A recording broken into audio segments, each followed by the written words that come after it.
bertanya sebentar aja. Ngapain sebentar? Kenapa memang? Assalamualaikum dulu. Oh, waalaikumsalam. Assalamualaikum Pak Ustadz. Waalaikumsalam. Saya mau bertanya. Iya. Begini Pak Ustadz. Nah, ini bertanya apa curhat? Curhat. Oh iya. Jangan ini saya balataan Pak. Oh iya, baiklah. Saya punya anak. Iya. Anak saya kuliah. Oh, kuliah. Sambil usaha Yang kuliah online. anaknya? Iya. Oh. Terus Itu kan sambil kuliah kerja? ya bukan kerja, usaha online. Oh, usaha. Bagus lah. Jadi supaya mendapat penambah penghasilan. Oh, bagus itu. Ya kan lumayan. Apalagi sekarang zamannya kan online. Iya. Terus? Kalau Ustadz di online bisa nggak? Oh, lo ngapain saya di online? Kan.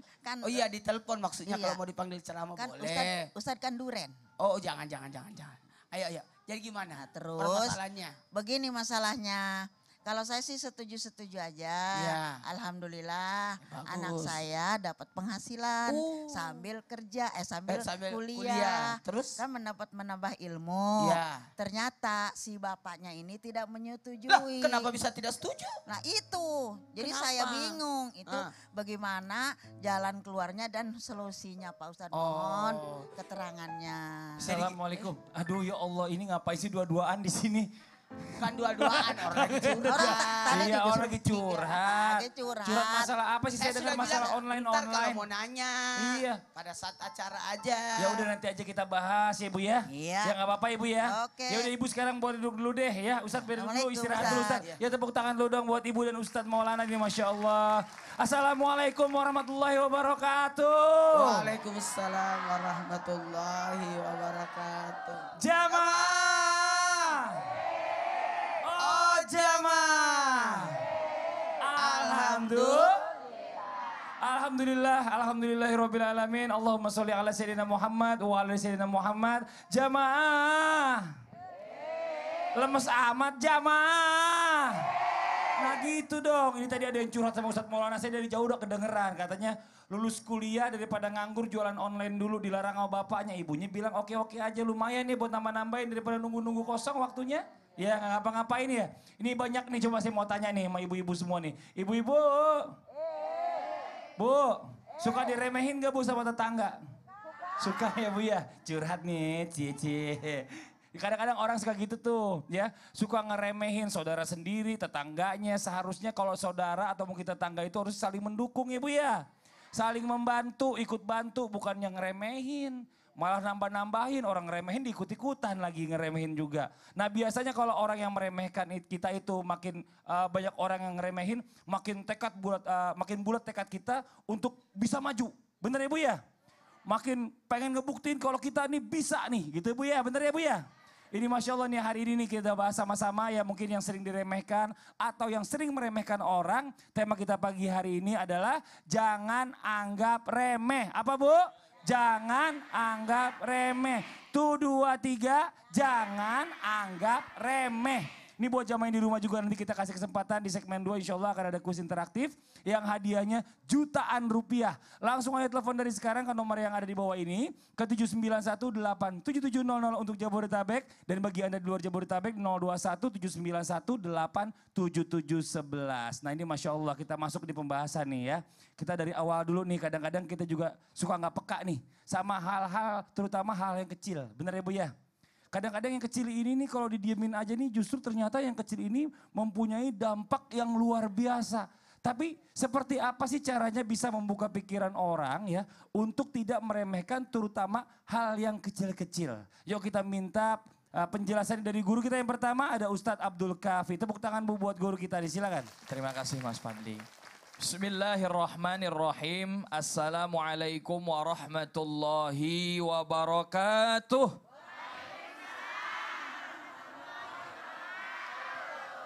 Alhamdulillahi wa kafa wassalatu wassalamu ala nabiyina al-mustafa wa ala alihi wa sahbihi ahli sidqi wal wafa amma ba'd. Mudah-mudahan di pagi hari ini dengan semangat kita Allah subhanahu wa ta'ala memberikan keberkahan kepada kita. Amin, amin ya robbal. Tadi Mas Fadli betul statementnya bahwa pertama biasanya masalah besar itu berawal dari sesuatu hal yang kecil.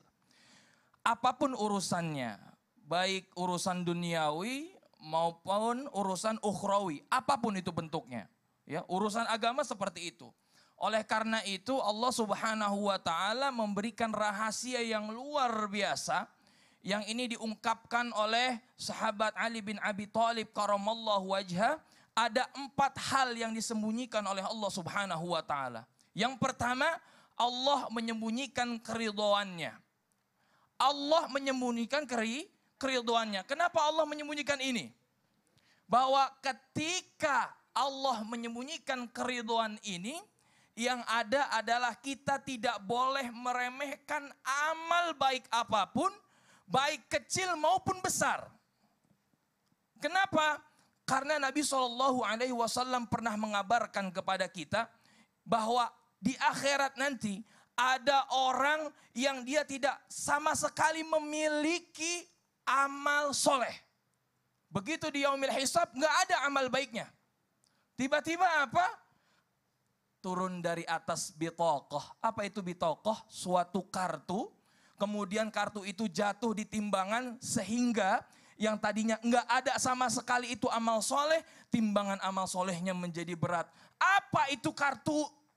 Isinya apa? Ternyata isinya adalah la ilaha hanya dengan la ilaha illallah Muhammadur Rasulullah. Kemudian timbangan bisa menjadi berat. Maka jangan sampai kita meremehkan hal-hal yang kecil, apalagi dalam kebaikan. Kemudian yang kedua, Allah menyembunyikan kemarahannya.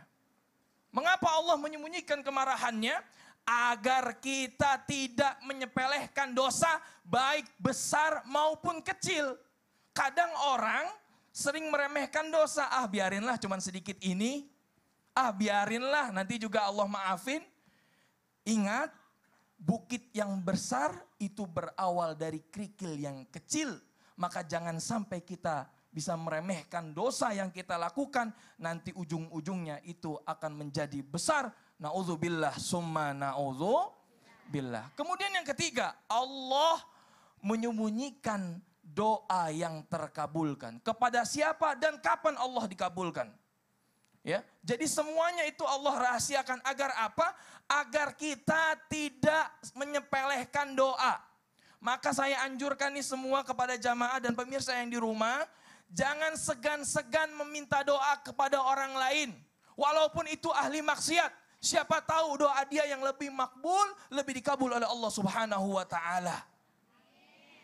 Jangan segan-segan untuk meminta amin. Kadang orang punya perasaan, ah dia mah masih muda, ngapain minta doa sama dia? Ah dia mah masih anak-anak, ngapain minta doa sama dia? Ah ngapain minta doa sama dia, dia mah gak ahli ibadah. Belum tentu. Allah yang paling tahu kapan doa itu dikabulkan dan kepada siapa doa kita dikabulkan oleh Allah Subhanahu wa taala. Maka jangan sampai kita meremehkan yang namanya doa. Minta doa apalagi kepada guru, kiai, ulama, ustadz, orang tua. Itu semuanya dianjurkan oleh Nabi SAW. Dan yang terakhir, Allah merahasiakan walinya atau kekasihnya. Jadi nggak ada yang tahu tuh yang namanya wali. Kenapa? Agar kita nggak ngeremehin orang lain. Siapa tahu teman kita di kantor itu lebih mulia daripada kita. Siapa tahu dia nggak pernah tinggal tahajud. Dia nggak pernah yang namanya ninggalin Al-Quran. Siapa tahu tetangga kita yang setiap hari kita remehin. Ah dia mah nggak punya apa-apa, ngapain kita ladenin. Benar. Ternyata dia lebih mulia ketimbang Masya kita. Allah. Maka inilah rahasia ya yang tidak Allah beberkan kecuali hanya Allah Subhanahu wa taala. Tapi ini bagus nih Ustadz Kahfi nih. Maksudnya dalam artinya bahwa kita nggak bisa meremehkan hal-hal kecil karena sesuatu yang besar ya kesuksesan orang itu juga dimulai dari hal-hal yang kecil. Betul. Begitu juga dengan kita nggak boleh meremehkan dosa-dosa kecil karena itu adalah sumbernya dari dosa besar tadi ya. Karena kita biasa dengan hal kecil ini, dosa kecil kita kebiasa akhirnya nggak kebal ya, nggak berasa. Betul. Santai, jadi nggak takut. Betul. Astagfirullahaladzim. Ustadz Abdul Kahfi makasih banyak atas peringatannya buat kita semua nih, Masya Sama-sama, Allah Mas Fadli. ya. Mudah-mudahan bermanfaat buat semua. Alhamdulillah. Jamaah. Alhamdulillah nih hari ini kita kedatangan tamu inspiratif nih. Tapi sebelum kita undang bintang tamu kita ada tayangan dulu nih yang kita bisa simak sama-sama. Ini dia tayangannya. Kebab yang satu ini awal mula didirikan oleh Henry Setiono sejak usianya 19 tahun. Berawal dari Henry yang sedang mengunjungi sang ayah di Qatar. Henry terinspirasi dengan salah satu makanan di sana. Dan akhirnya Henry pun memutuskan untuk mendirikan sebuah usaha makanan yaitu kebab. Memang awal mula mendirikan usaha ini Henry mengalami kesulitan. Karena masih banyak orang yang tidak mengenal makanan yang satu ini. Nah, seperti apa ya suka dan duka Henry dalam merintis usaha kebabnya? Saksikan di Islam Itu Indah hari ini. Masya Allah, tepuk tangan dong Bu, ya Bu ya. Saya paling seneng nih kalau ngundang orang-orang sukses datang ke sini nih. Kita bisa minta tips-tipsnya bagaimana kita bisa menjadi sukses juga seperti beliau. Langsung aja kita panggil nih, Pak Hendy-nya boleh maju ke depan. Tepuk tangan dong buat Pak Hendy. Ada Pak Hendy Septiono, bukan Henry ya? Ya. Hendy ya bener ya. Tadi narasinya salah atau gimana, kabar sehat? Alhamdulillah sehat. Kita udah lama gak ketemu, long time no see nih. Terakhir ketemu kita berapa 10 tahun yang lalu kayaknya ya? Iya, pas ngisi seminar bareng ya. Seminar bareng waktu itu, ini Masya Allah. Mas Hendy ini, kasih kita bocoran dong. Bagaimana nih sebelumnya usahanya sukses seperti sekarang ini, apa yang mungkin pernah terjadi mungkin, boleh diceritakan silakan. Iya, Alhamdulillah, terima kasih. Assalamualaikum warahmatullahi wabarakatuh. Waalaikumsalam warahmatullahi wabarakatuh. Jadi saya memulai usaha berjualan makanan kebab. Alhamdulillah dimulai di tahun 2003, jadi 16 tahun yang lalu. 16 tahun saat yang saya masih lalu. berstatus mahasiswa. Ini Masya Jadi Allah. sambil kuliah saya mulai berbisnis. Dan inspirasinya memang betul pada saat saya berkunjung ke Qatar, ke salah satu negara di Timur Tengah. Dan akhirnya di sana terinspirasi untuk kemudian mencoba berjualan makanan kebab. Yang saya mulai dari satu gerai kecil di Surabaya. Jadi Masya dari Allah. satu gerai kecil yang saya mulai di Surabaya, saya menyewa di satu olahan di minimarket.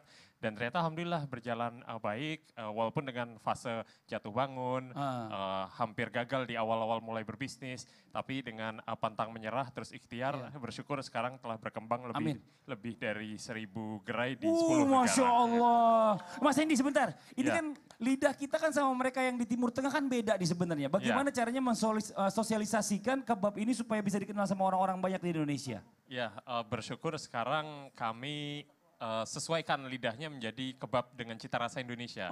Jadi sudah dengan bumbu-bumbu rempah-rempah khas Indonesia yang kami jual di gerai-gerai Babarafi yang ternyata digemari justru pada saat kita buka di luar negeri menjadi sesuatu yang berbeda dan digemari market juga. Wih luar biasa. Tapi tadi cerita katanya sempat jatuh bangun juga. Iya. Mungkin bisa diceritakan kita nggak? Waktu itu katanya pernah bangkrut, terus bagaimana caranya bisa bangkit lagi? Ini buat anak muda yang di rumah nih yang mungkin lagi usaha, mungkin yang lagi ngalamin down nih saat ini nih, bagaimana caranya bangkit? Ya, di awal-awal berbisnis betul, terutama di tahun-tahun pertama namanya usaha pasti belum stabil. Saya pun juga mengalami hal yang sama. Proses jatuh bangun, penjualan yang sepi, kemudian karyawan yang keluar masuk, itu juga saya alami gitu. Nah, dan menjadi pengusaha memang tantangannya adalah pantang menyerah terutama terhadap diri kita sendiri. Jadi gagal itu adalah saat kita berhenti untuk berusaha. Tapi di saat kita mau ikhtiar, kita terus berusaha, insya Allah ada jalannya dan kemudian itu yang menjadikan bersyukur Babarafi berjalan sampai sekarang. Amin, amin ya robbal alamin. Jadi intinya adalah musuh terbesar kita pada saat kita usaha adalah diri kita sendiri. Kita sendiri. Karena males segala Ya. macam ya pada saat kita jatuh, udahlah kalau gitu sampai di sini aja deh. Mudah menyerah gitu dan akhirnya gagal. Oh ini Masya Allah, tepuk tangan dong Bu buat Mas Hendy ini Masya Allah. Mas Hendy makasih banyak udah mampir ke sini ya. Terima kasih. Ini banyak orang yang suka ngeremeh-ngeremehin hal-hal kecil nih. Sebenarnya bicara masalah tentang kebab ini ada hubungan juga dengan tema kita pagi hari ini. Hal kecil yang mungkin gak dipikirkan orang ternyata bisa jadi miliarder nih Masya Allah. Makasih banyak. Nanti kita kasih kesempatan juga buat ngobrol-ngobrol lagi sama guru-guru kita ya. Tepuk tangan sekali lagi dong buat Mas Hendy, silakan duduk Mas. Jamaah. Oh jamaah. Alhamdulillah. Seneng ya Bu ya kalau ngeliat orang sukses ya Bu ya. Apalagi kalau misalnya berjuang jatuh bangun itu ternyata udah biasa. Jadi banyak orang yang udah mau sukses nih, giliran tiba-tiba dia jatuh gak mau bangkit lagi. Padahal kalau dia bangkit lagi, dia mungkin akan bisa lebih sukses lagi daripada sebelumnya. Ini Masya Allah luar biasa. Nah sekarang kita kembali lagi nih pembahasan tema kita pagi hari ini. Kenapa sih orang itu suka banget ngeremehin satu sama lain? Karena mungkin kalau misalnya lagi jualan sempat diremehkan juga ya Mas Hendy ya? Iya, betul. Sama teman-teman kampus ya? Ya, Bener ya? sama-sama. Ngapain lu jualan bukan kuliah gitu ya? Ini Masya Allah luar biasa. Nah sekarang bagaimana caranya kita nggak ikut terpancing nih untuk meremehkan terhadap sesama. Mungkin langsung aja kita minta guru kita penjelasannya dari Ustadz Muhammad Nur Maulana. Silakan Ustadz. Mohon izin waktunya silakan. Tepuk tangan dong Bu. Bismillahirrahmanirrahim. Assalamualaikum warahmatullahi wabarakatuh. Jamaah. Oh jamaah. Alhamdulillahirrabbilalamin.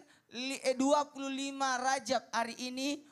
Mudah-mudahan kita diberikan rezeki umur yang panjang hingga masuk bulan suci Ramadan. Amin amin amin amin amin amin amin amin. Jamaah.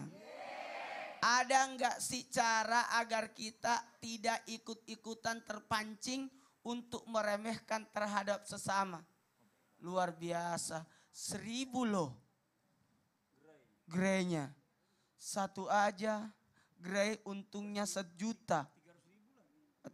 500 500.000 aja. Berarti 500 juta dong. Waduh. Kenapa saya ngitungin? Jamaah. Inilah hebatnya. Awalnya diremehkan ternyata alhamdulillah luar biasa. Betul tadi bisa saja kita meremehkan diri kita sendiri. Dan tapi yang paling bahaya kalau kita ikut-ikut meremehkan orang. Mau nggak supaya tidak terpancing meremehkan orang? Mau? Mau? Mau? Lihat kebaikan orang. Lihat. Kadang-kala ibu juga nggak sadar sudah meremehkan anak-anaknya. Apalagi kalau sudah pintar membanding-bandingkan anaknya. Yang satu dengan yang lainnya. Tidak bisa. Memuji yang satu, puji juga yang satu. Kasih ada yang satu, kasih juga yang satu.